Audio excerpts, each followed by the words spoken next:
Hello friends, I'm Informant Singh. Today I'm going to discuss India-US relations after Donald Trump. I believe there are five broad areas to focus on when it comes to the Indo-US relationship under Donald Trump. These would be geostrategic affairs, trade relations, immigration and visa policy, the personal equation between leaders of the two nations and bilateral relationship. The first we going to discuss geostrategic affairs. Early reactions indicate that Pakistan and China are nervous about resetting their relationship with the US. That would imply good news for India because America under Democrats had been very convenient on both, while Pakistan has successfully exploited its geostrategic positioning to blackmail the US into providing a perpetual line of credit. China has sucked dry US manufacturing jobs and run a huge trade surplus. Pakistan's foreign policy analyst Hassan Askari Rizvi told Reuters, America will not abandon Pakistan, but definitely Trump will be a tougher president than Hillary Clinton. For Pakistan, I think India will have a better and a smoother interaction with America compared to Pakistan. Not surprisingly, both nations have issued nervous statements warning Washington that they will face negative impact if they oppose their policies. While China is concerned about increasing American isolationism, Pakistan's nervousness stems from Trump's anti-Muslim rhetoric and his open admiration for India. For China, though, Trump presidency might be a mixed bag.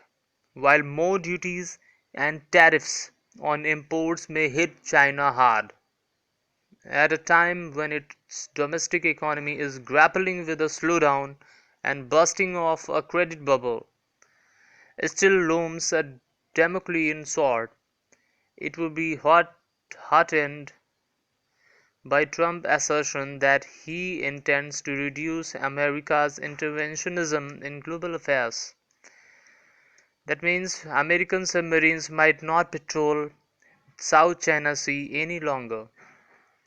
When that happens, sovereign nations affected by China's aggressive geopolitical ambitions might be veered towards other great Asian powers like India. Now comes the trade relation. As New York Times points out, the American economy depends on access to a global supply chain that produces parts used by innumerable industries along with a great range of consumer goods. Mexico and China are central actors. Disruption threatens to increase cost for American households. Tariffs on the China might provoke a trade war that could slow economic growth, while most likely just shifting factory work to Vietnam and India. Thus, if America raises the cost of trade with China, India stands to benefit in more ways than one. That is also beneficial for India. And now we are going to immigration policy. This has been the biggest area of concern for Indians, given the fact that we are witnessing a global backlash against software borders and easier immigration policies. One may be inclined to think that Trump's term might be bad for India's IT industry, but the reality isn't so simple. Trump has been contradictory at certain times. He has been praising the contribution made by skilled Indian workers, at other times needling US companies for hiring them in large numbers. As a report of the New York Times, Trump said in October last year that he was in favor of bringing skilled foreign workers into the US as long as they come legally. He repeated in March saying how Silicon Valley cannot be run without Indians and that very smart ones educated in the US should be allowed to remain there. Many people want to stay in the country and they want to do that. I think somebody that goes through the years of college in this country, we shouldn't kick them out the day they graduate, which we do. Hmm. He added, according to the newspaper,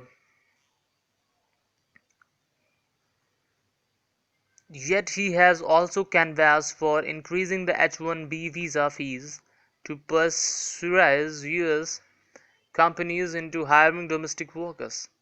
Overall, one gets an impression that Trump's regime may not go for any radical overhaul of the system that has been working well. And now comes the personal equation between leaders. Trump has never hidden his admiration for Narendra Modi and has been effusive in his praise for Hindus and Indians, though it isn't clear just how much he understands the fact that the terms are not synonymous. Speaking to NDTV during the fundraiser organized by the Republican Hindu Coalition, Trump said, I have great respect for Hindus. I have so many friends that are Hindus and they are amazing entrepreneurs. I have job going up in India right now. I have great respect for India. It's an amazing country. He also asserted that were he to be elected, India and Hindu community will have a true friend in White House. He even borrowed Modi's 2014 slogan during the campaign, tweaking "Ab ki baar Trump Sarkar." During an Indian-American outreach program, he has praised Modi's leadership, his effort to simplify the tax system through GST, and on his part, Modi has carefully veered away from reacting to any of the controversy that dogged Trump during the election campaign. With a better personal relation between two leaders, Indo-US relations should remain on the path of the greater synergy. And next comes the bilateral relationship. When it comes to the government to government relations, a Trump regime might be just what the doctor ordered for India, which is boxed in by an irritant in Pakistan and formidable power in China. Indo-US area of interest converge on a number of issues, and Trump, for one, has not been hesitant in calling India America's natural ally. As news agency PTI has reported, during the Republican Hindu caucus, Trump extolled India before a cheering crowd as the world's largest democracy and natural ally of US. Natural ally of US. He said, under a Trump administration, we are going to become even better friends. In fact, I would take the term better out and we would be best friends. We are for free trade. We will have good trade deals with other countries. We are going to do a lot business with India. We are going to have a phenomenal future together. India wants and political leaders should find it easier to deal with businessmen rather than a career politician like Clinton, who carried a greater understanding of bilateral relations but also a huge baggage of past mutual suspicions. Trump, who still has large business interest in India, should be a refreshing change. On India's area of foremost concerns such as cross-border terrorism, Trump has taken a firmer stand than Clinton would have ever taken. A Trump presence should be good for India. And concluding with this line that a Trump regime should be good for India, as Trump is unpredictable. And with this, I'm concluding, friends.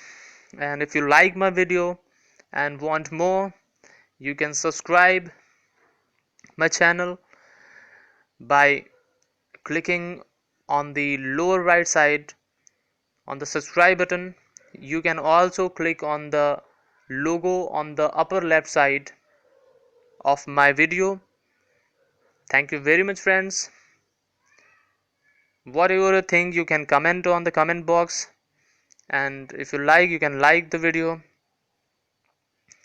Click on the like button. Thank you very much, friends. Have a nice day. I hope India and US relation would be better in future, and we together prosper and be friendly to each other. Thank you very much. Have a nice day.